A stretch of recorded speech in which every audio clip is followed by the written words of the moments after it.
जय हिंद मित्रांनो, आपल्या युट्यूब चॅनलवर मी सर्वांचं मनापासून स्वागत करत आहे. आजच्या व्हिडिओच्या माध्यमातून पवित्र पोर्टलवर शिक्षक भरतीसाठी स्थानिक स्वराज्य संस्था असतील किंवा ज्या काही खासगी संस्था आहेत त्यांच्या वतीने किती पदांची जाहिरात अपलोड केली जाणार आहे, विद्यार्थ्यांना किती जागांची जाहिरात पाहायला मिळू शकते, त्या संदर्भामध्ये एक नवीन परिपत्रक प्रसिद्ध करण्यात आलेलं आहे. त्याविषयी ऑथेंटिक माहिती आपण या व्हिडिओच्या माध्यमातून जाणून घेणार आहोत. परंतु तत्पूर्वी आपण जर चॅनलवर नवीन असाल तर आमचं चॅनल सबस्क्राईब करा, साईडचं जे बेल आयकॉन आहे त्याला देखील प्रेस करा, जेणेकरून शिक्षक भरतीच्या संदर्भामधल्या कोणत्याही माहितीची अपडेट आपल्याकडून मिस होणार नाही. चला तर मित्रांनो, जास्त वेळ वाया न घालवता बघूया महत्वाची काय ती माहिती आहे, कोणती ती सूचना आहे.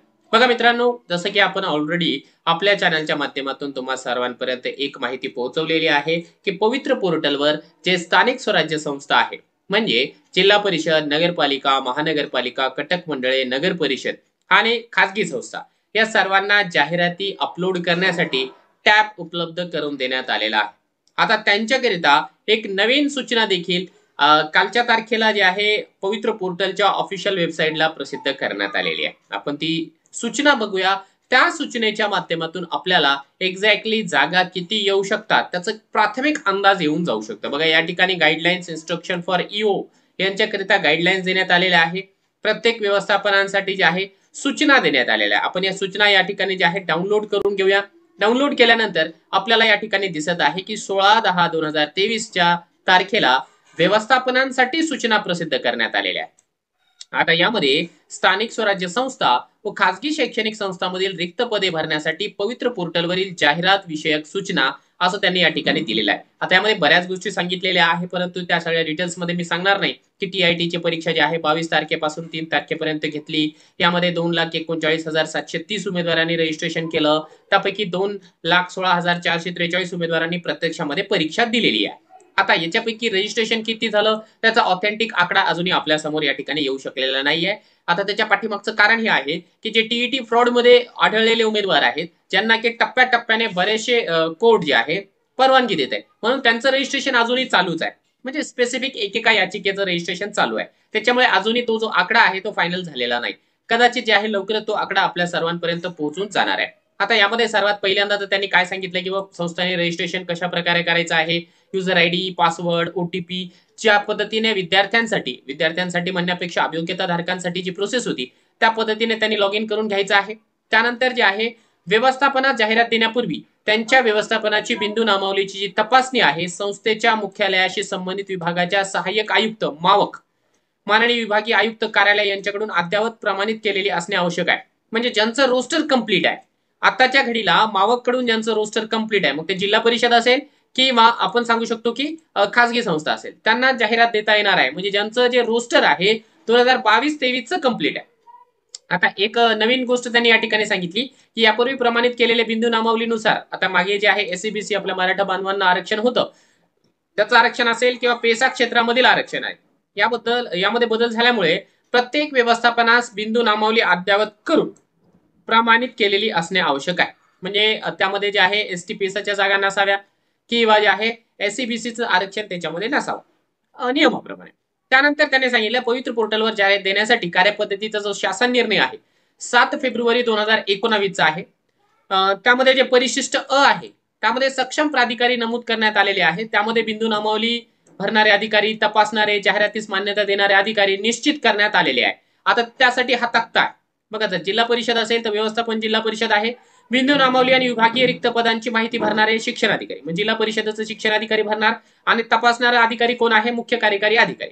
महानगरपालिकेचं कोण भरणार, महानगरपालिकेचा शिक्षण अधिकारी आणि त्यांची जी तपासणी आहे अप्रूव्ह करणार आहे आयुक्त. नगरपालिका, नगर परिषद, कटक मंडळ यांचा देखील प्रशासनिक अधिकारी जो राहतो तो जाहिरात अपलोड करेल. त्यानंतर विभागीय शिक्षण उपसंचालक त्याला अप्रूव्ह करतील. खासगी संस्थांचं जे आहे संस्थेचा सचिव किंवा संबंधित संस्था म्हणण्यापेक्षा बऱ्याचशा ज्या हेडमास्टर्स आहेत ते अपलोड करतील. आता यांचा अप्रुव्हल कोण देणार आहे तर संबंधित शिक्षण अधिकारी, ठीक आहे, त्या जिल्ह्याचे शिक्षण अधिकारी. खासगी माध्यमिक शाळांचं जी काही जाहिरात आहे ती अपलोड कोण करणार आहे, त्यांचे अध्यक्ष, सचिव किंवा त्यांचं हेडमास्टर, आणि त्याला अप्रूव्ह करण्याची जबाबदारी शिक्षण अधिकाऱ्यांची राहणार आहे. खासगी उच्च माध्यमिकचंही सेम त्याच पद्धतीने राहणार.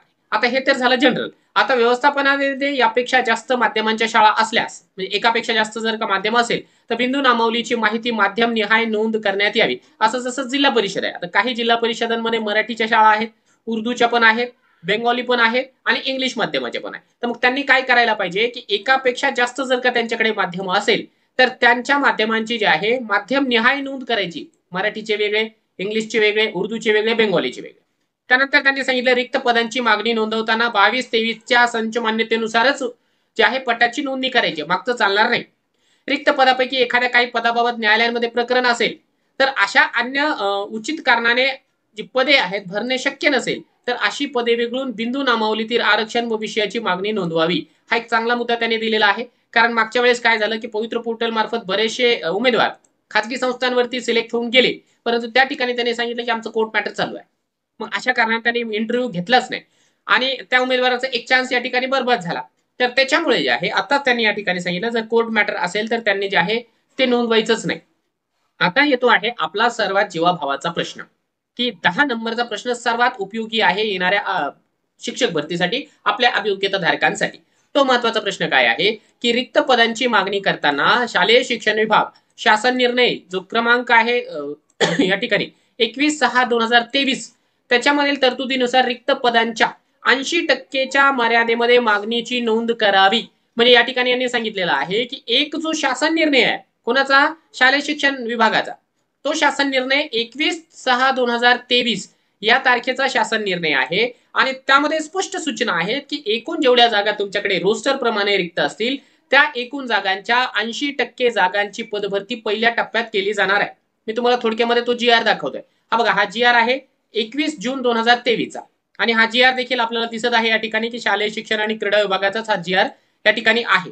आता यामध्ये काय सांगण्यात आलेलं आहे बघा, याचा विषय तुम्हाला सांगतो थोडक्यामध्ये, की शिक्षक अभियोग्यता व बुद्धिमत्ता चाचणी परीक्षेच्या आधारे जिल्हा परिषदेअंतर्गत करायच्या पदभरती संदर्भात रिक्त पदे निश्चित करण्याबाबत व नियुक्त शिक्षकांच्या बदलीबाबत सुधारित अटी लागू करण्याबाबत. आता यामध्ये एक गोष्ट लक्षात घ्या, यामध्ये फार मोठा फापट पसारा मी तुम्हाला दाखवणार नाही. एकच मुद्दा महत्वाचा आहे आपल्यासाठी, की राज्यामध्ये प्राथमिक, माध्यमिक, उच्च माध्यमिक शाळेतील शिक्षकांची 65,111 पदे रिक्त आहे.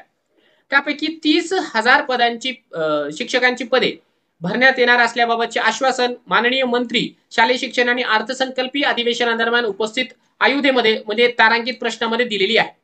त्यामुळे जे आहे यापैकी जिल्हा परिषद मधील रिक्त पदे सुद्धा भरण्यात येणार आहेत असा त्यांनी या ठिकाणी निर्णय दिलेला आहे. त्यामुळे एकूण पदाची जी काही 80% भरती आहे ती एका टप्प्यामध्ये करण्याचा बघा हा शासन निर्णय आहे. या शासन निर्णयामधला एक पॉइंट, उपरोक्त प्रमाणे बदलीची कारवाई पूर्ण झाल्यानंतर आधार प्रमाणित संच मान्यतेनुसार रिक्त असणाऱ्या पदांची मागणी पवित्र पोर्टलवर करण्यात यावी. मागणी करण्यात आलेल्या रिक्त पदांच्या 80% पदे बिंदू नामावली प्रमाणे भरण्याकरिता पवित्र प्रणालीद्वारे शिक्षक उपलब्ध करण्यात येतील. म्हणजे आपल्याकडे जे आहे ऑथेंटिक पुरावा, एकतर हा जी आर आहे, या जी आर मध्ये स्पष्टपणाने सांगण्यात आलेला आहे, की एकूण ज्या जागा असतील जेव्हा आंतरजिल्हा बदली वगैरे होईल त्याच्या 80% पदे जे आहेत तुम्हाला पवित्र पोर्टलला नोंदवायची आहे आणि तेवढीच पदांची या ठिकाणी भरतीला आपल्याला परवानगी आहे. हा शासन निर्णय आहे आणि शासन निर्णयासोबतच जे आहे या ठिकाणी आजच्या तारखेला जे काही संस्थांसाठी किंवा स्थानिक स्वराज्य संस्थांसाठी सूचना आहे त्यामध्ये स्पष्ट उल्लेख करण्यात आलेला आहे. त्याच्यामुळे जागा कमी येतील असं जर कोणी बोलत असेल तर मला असं वाटतं की अजून त्याला काही एक ऑथेंटिक पुरावा नाहीये की जागा कमी येणार आहेत म्हणून. सध्या तरी जो काही अहवाल आहे आपल्यापर्यंत तर संबंधित स्थानिक स्वराज्य संस्थांना 80% त्यांच्या जागा ज्या आहेत अपलोड करायला सांगून देण्यात आलेला आहे. आता अपलोड झाल्याच्या नंतर त्याच्यामध्ये कपात होणार आहे का तो आपल्याला माहिती नाहीये, परंतु आपल्याकडे जेवढे लिखित स्वरूपामध्ये पुरावे आहे त्या माध्यमातून आपण बोलतोय. आणि दुसरी महत्वाची गोष्ट तुम्हाला ही देखील सांगतो आहे, की जिल्हा परिषदांनाच फक्त 80%ची या ठिकाणी परवानगी आहे. ज्या काही खाजगी संस्था असेल त्यांना आपले 100% पद भरता येतील. कारण काय आहे याचा विषय जर तुम्ही बघितला असेल तर विषयामध्ये फक्त जिल्हा परिषदे अंतर्गत करायच्या पदभरतीचा संदर्भात सांगितलेला आहे. याच्यामध्ये ज्या काही खाजगी संस्था आहेत त्यांचा उल्लेख नाही. त्याच्यामुळे जर खाजगी संस्थांच्या 100% जागा जर आल्या तर आश्चर्य वाटायला नको आहे. त्यामुळे जे आहे बऱ्यापैकी जागा आपल्याला येऊन जातील आणि जो काही उल्लेख या जी आर मध्ये 30,000 जागांचा केलाय आणि कालच्या तारखेला माननीय शिक्षण मंत्री महोदय असेल किंवा मागच्या बऱ्याच दिवसांपासून आपले जे उच्च प्रशासनिक अधिकारी, आयुक्त महोदय, मुख्यमंत्री महोदय, उपमुख्यमंत्री महोदय जे आहेत 30,000चा आकडा सांगतायत, तर कदाचित त्यांच्या बोलण्यामध्ये तथ्य असू शकतं. अजून आपल्यापर्यंत जे आहे जागा कमी येणार याचा ऑथेंटिक एव्हिडन्स आलेला नाहीये. तरी देखील माझी अशी इच्छा आहे की आपण गाफील राहता कामा नये. आपण आपल्या लेव्हलवरून जे आहे उच्च स्तरावरती या ठिकाणी जे आहे पाठपुरावा सुरूच ठेवून द्यावा. आणि जर आपल्याला लक्षात आलं की खरंच जे आहे या ठिकाणी 80% पदे एका टप्प्यामध्ये येणार नाही, तर निश्चितपणाने जे आहे मग त्याचा पाठपुरावा करण्यासाठी एक आंदोलन म्हणा, उपोषण म्हणा, निवेदन म्हणा, जे काही योग्य वाटेल त्या परीने आपल्याला प्रयत्न करावे लागणार आहे. परंतु सध्या तरी जाहिरात जी आहे 80% पदांची केली जाणार आहे. ही सर्वात महत्वाची आनंदाची गोष्टच आहे असं आपण म्हणू शकतो. यामध्ये जे आहे त्याच्यानंतरच सुरुवातीला काय करायचं आहे, यांना जाहिरात अगोदर अपलोड करायची आहे. अपलोड केल्यानंतर ती व्हेरीफाय करायची. व्हेरीफाय म्हणजे अप्रूव्ह करून घ्यायची आहे आणि अप्रूव्ह करून घेतल्याच्या नंतर मग विषय नोंदवायचा. आता विषयाच्या संदर्भामध्येही त्यांनी सांगितलं क्लिअरली की बाबा 1 ते 5 तर विषयाचा संबंध येत नाही, परंतु माध्यम व्यवस्थित टाका. त्यानंतर 6 ते 8 जे आहे गणित विषय वेगळा, विज्ञान विषय वेगळा, किंवा तुम्हाला गणित विज्ञान यांचं कंबाईन जर का तुम्हाला शिक्षक हवा असेल तर तसं स्पष्टपणाने नोंदवा. किंवा 9वी 10वीचं जर समजा तुम्हाला फक्त गणित नोंदवायचं असेल तर गणित, विज्ञान असेल तर विज्ञान, गणित विज्ञान एकत्रित, किंवा इतिहास भूगोल, किंवा इतिहास, किंवा भूगोल, किंवा शारीरिक शिक्षक, हे असे वेगवेगळे विषय नोंदवायचे आहेत संबंधित संस्थांनी. आणि त्यानंतर काय केलं जाणार आहे की त्याला अप्रूव्ह केलं जाणार आहे. त्यांना संबंधित जे काही मॅनेजमेंट दिलेलं आहे, ऑथॉरिटी दिलेली आहे, त्या ऑथॉरिटी कडून जे आहे या ठिकाणी नोंदवायची आहे. आणि राहिली गोष्ट 13 ऑक्टोबर 2023 चा जो GR आहे, ज्याच्यामध्ये की MA म्हणजे पोस्ट ग्रॅज्युएशनला 2 विषयामध्ये पदव्युत्तर पदवी असावी असं जे सांगण्यात आलेलं आहे, तर ते जनरल भरतीसाठी नाहीये. तर बघा मित्रांनो, जे 2 विषयातील कार्यभारामुळे बघा काही पदे जनरल असतात एका विषयाच्या कारभाराची, आणि एक विषय असतो फार कमी संस्थांमध्ये असं आपल्याला पाहायला मिळतं की ज्याच्यामध्ये 2 विषयाचा कारभार असतो. तर जर 2 विषयाचा कार्यभार असेल तर त्यासाठी 2 विषयामध्ये पदव्युत्तर पदवी असावी असा तो नियम आहे. त्याचा टॅब अजून उपलब्ध करून देण्यात आलेला नाहीये. तो टॅब लवकरच उपलब्ध करून दिला जाईल. आता तुमचा जर प्रश्न असेल की सर माझा सिंगल MA आहे, मग मी त्या 11-12 साठी पात्र आहे का? बाबा तुम्ही पात्र आहेत. तुम्हाला काही काडीची चिंता नाहीये. इथे जो प्रश्न आहे तो 2 विषयाचा कार्यभाराचा आहे. लक्षात घ्या. तुम्हाला 1 विषयाच्या कार्यभारासाठी तुम्ही पात्र आहेत. 2 विषयाच्या कार्यभाराची जी पदं आहेत ती आतापर्यंत पवित्र पोर्टलला नव्हती येत, ती आता येणार आहे. म्हणून तिथे जे आहे वेगळा पॉईंट या ठिकाणी नोंदवलेला आहे. त्यानंतर जे आहे पवित्र पोर्टलवर जाहिरात जनरेट झाल्यानंतर शासन निर्णय जे आहे 7 फेब्रुवारी 2019 मधील तरतुदीनुसार सदर जाहिरात वर्तमानपत्रामध्ये आपल्याला द्यायची आहे. आता ही जी जाहिरात आहे वर्तमानपत्रामध्ये देखील आपल्याला पाहायला मिळणार आहे. तर लक्षात घ्या, आता ही जाहिरात कधीपर्यंत येऊ शकते, तर आपला प्राथमिक अंदाज आहे की हा जो चालू महिना आहे, ऑक्टोबरचा जो महिना आहे, त्या ऑक्टोबरच्या पूर्ण महिनाभरामध्ये यांना अपडेट करण्यासाठी संधी दिली जाईल. नोव्हेंबर महिन्याच्या पहिल्या आठवड्यामध्ये आपल्या सर्वांसाठी जाहिरात येण्याची दाट शक्यता आहे असंच आपल्याला वाटत आहे. आणि याच्यानंतर दिवाळीच्या सुट्टीमध्ये ही जी बाकीची राहिलेली संपूर्ण प्रोसिजर आहे, डॉक्युमेंट व्हेरिफिकेशन म्हणा किंवा त्यांची जी काउन्सिलिंग आहे ती होऊ शकते, असं सध्या तरी जे काही घडामोडी घडतायत त्यावरून आपण अंदाज बांधू शकतो.